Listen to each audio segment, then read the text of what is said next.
Hello and welcome to STH English. What is it that bothers India the most?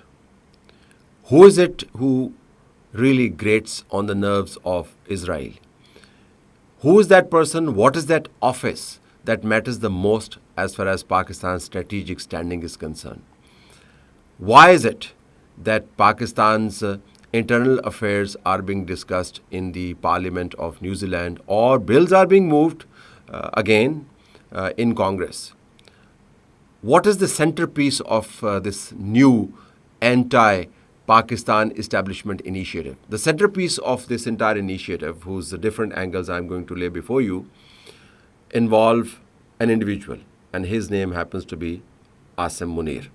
Pakistan's Field Marshal, Pakistan's Chief of Army Staff, not the first one to run Pakistan's army, won't be the last one to run Pakistan's army, not the first one to be dealing with turbulent political issues, not the first one to be dealing with extra-regional forces weighing in on Pakistan's security, would not be the first one to be engaging with Washington. But somehow he has acquired an extra weightage, an extra centrality, an extra relevance. And that extra relevance puts him on the radar of all those forces that seem to be bent upon downgrading Pakistan's newly acquired pivotal position in global affairs. What are the different angles that center around General Asim Munir? Well, one angle happens to relate to India, which is fairly obvious because Indians got a beating of their life as far as the war outcome is concerned. And this happened to have happened on the watch of General Asim Munir, who took the critical decision of responding with ample power and with greater resolve than the Indians had anticipated, and with absolute clarity as far as communication of the message to the Americans was concerned as to what would be Pakistan's response if India were to expand the war theater. So the man does take the credit and should be given the credit for showing the kind of clarity that generally is missing in terms of decision making at critical times. This happens to be a nuclear charged environment, and decisions like these require some grit, some courage. So Indians are really livid, and they understand that General Asim Munir's current weight and value goes beyond his position as the Chief of Army Staff, goes beyond his newly given and accredited position of the Field Marshal, and goes beyond even the kind of value that America attaches to him. Invitation to lunch with American President Donald Trump is a case in point. So they understand all of that. So therefore, they are going to beam on General Asim Munir and try to somehow minus him or downgrade his stature. So therefore, when I look at this tweet by Markhor, whose X account or Twitter account has become an important source of insights into what the Pakistani intelligence community is thinking, because this account has consistently showed those dimensions of the debate that are generally connected with, say, the ISI and the Pakistan Army.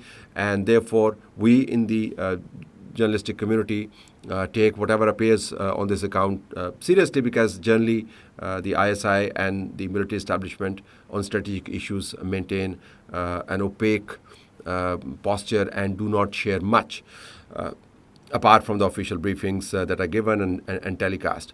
So this Twitter account posted this video in which the Indians are debating among themselves as to what is the policy that they need to adopt towards the Pakistan Army and how they can scuttle Pakistan's newly acquired stature and how social media should be used. And it's very interesting that the Indians are talking about centering their guns on or training their guns towards General Asim Munir and using the social media.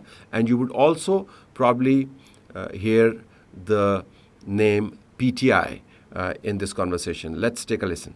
Strategy बहुत कुछ है, कुछ चीजें तो जी बिल्कुल देखिए, number एक है तो जो पाकिस्तान के दुश्मन कौन है आज। अभी तो हमने हिंदुस्तान के दुश्मन की बात की है, पाकिस्तान के सेना के दुश्मन कौन है? उनकी इमरान खान की पार्टी के सारे सपोर्टर्स, टीटीपी, अफगान्स, वो सारे उनको, मेरे को तो पता है अफगानिस्तान कितना उनसे नफरत करता है जी। उनको यूज करो, वो एक स्ट्रैटेजी है। दूसरा, सोशल मीडिया का बहुत अभी जरूरी है। पाकिस्तान की जनता, हिंदुस्तान की जनता सोशल मीडिया में एक्टिव है। अगर वो हमारे लोगों को गुमराह कर सकते हैं, क्यों नहीं हमारे लोग पाकिस्तान की जनता को हकीकत बना के और उनको अपनी आर्मी के खिलाफ खड़ा करें। देखिए, सोशल मीडिया बहुत बड़ा पावरफुल टूल है और यही मुनीर डरता है ये सोशल मीडिया से। आप इसका पढ़िए रिकॉर्ड, ये बोलता है, अपने लोगों को धमकाता है कि सोशल मीडिया पे एक्टिव नहीं होना है, प्रोपोगंडा होता है। तो प्रोपोगंडा भी एक बहुत बड़ा पार्ट है स्ट्रेटेजी का। परसेप्शन मैनेजमेंट भारत को करना पड़ेगा, आम लोगों को भी करना पड़ेगा, क्यों नहीं कर सकते हैं? So the Indians are saying that let's use social media, confuse Pakistani public, showcase the great success story that India has become in their own worldview, which may not bear any relevance to reality, because most of them live in the alternate universe, and use PTI's anger against the Pakistan army and run social media campaigns, and therefore get back at Pakistan, which humiliated them in the war theater. So that's what India is doing. In New Zealand and in USA and in UK, you see Pakistan Tehreek-e-Insaf lobbies at work, and you see a lot of heavily funded campaigns that are now talking about human rights situation inside Pakistan, centering the argument around Imran Khan's incarceration, and they are building an argument and momentum yet all over again, that the centerpiece of problem inside Pakistan happens to be the Pakistan army, read the army chief. And in all of this, you have Imran Khan's son suddenly taking a fancy to the delights of social media and social media realm that he and his mother and his brother and other siblings had shunned completely. Seems to be the go-to place where they venture out and express themselves incredibly in fine Urdu language as well. Clearly somebody else is crafting the tweets for them. So he has started to talk about the Free Imran Khan campaign and indirectly blame the Pakistan establishment, read Pakistan army, read Pakistan army chief. That's happening at the global level, and that's happening at the family level as well. Now, beam back into Pakistan and hear what Imran Khan's sister is saying with regard to the army chief. It's in Urdu, but the summary can be given in this way before you hear the soundbite.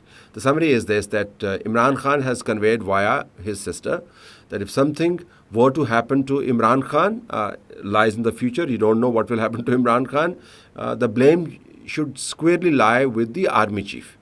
And the PTI should really run a campaign against the army chief on the assumption that something might happen to Imran Khan. And if that's something that might happen to Imran Khan, were to happen to Imran Khan, you should really go for the army chief's reputation and blame him for that. Take a listen what Aleema was saying yesterday. अगर मुझे jail में कुछ होता है, उसका जिम्मेदार आसिम मुनीर होगा। और आसिम मुनीर, उन्होंने हिदायत दी है अपनी पार्टी को कि आप आसिम मुनीर का हिसाब लेंगे अगर मुझे जेल में कुछ हुआ। Now, if you combine all of this, I'm not saying that you should connect all the dots, but this is a power game that is going on. The global powers, Israel included, do not want a strong Pakistani center. They do not want a strong Pakistani establishment. They do not want a strong Pakistani defense bulwark. They want a penetrated, divided, factionalized, frictioned, and publicly loathed kind of an establishment, so that they are able to create internal divisions and set up an internal collapse sort of an environment. Something that they tried to do in Iran and almost succeeded. Remember, from inside Iran, more information was filtered out than Israel and America was able to gather through their own means. And therefore, they were able to target scientists, they were able to target generals, they were able to target key members of the current regime. That the current regime survived is a different debate altogether.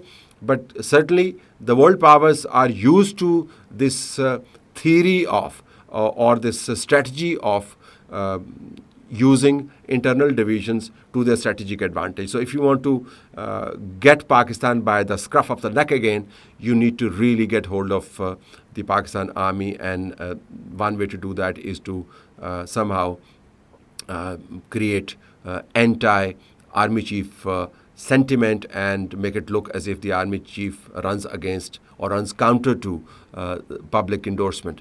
And that's precisely the strategy that PTI seems to be adopting, and of course the Indians are loving it. The point I'm trying to make here is that Pakistan Tehreek-e-Insaf internally may look to be pursuing an innocent agenda of articulating political frustration, that their back is against the wall, that somehow want to express their anger and anguish by cannonballing all the bottled up emotion towards general headquarters and the person who sits there, who runs the general headquarters, that is the army chief.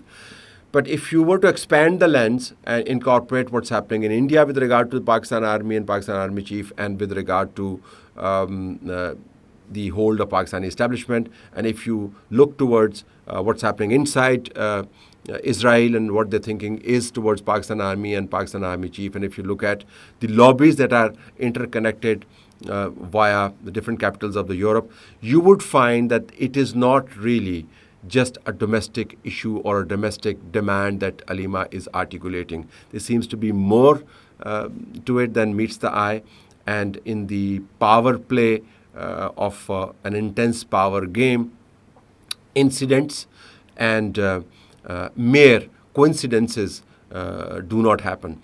They are always connected with each other. So this time around, after Pakistan's decisive victory against India, and knowing how Indian-Israeli nexus is developing, what you hear out of UK via Qasim's account, and what you hear in front of Adiala jail through Aleema need to be taken very seriously, because this is not just about expressing frustrations and political protest centering on the army chief's role. It is much more than that. And the purpose of this is not to get Imran Khan released, but to make sure that somehow Pakistan develops fractures and frictions at the center.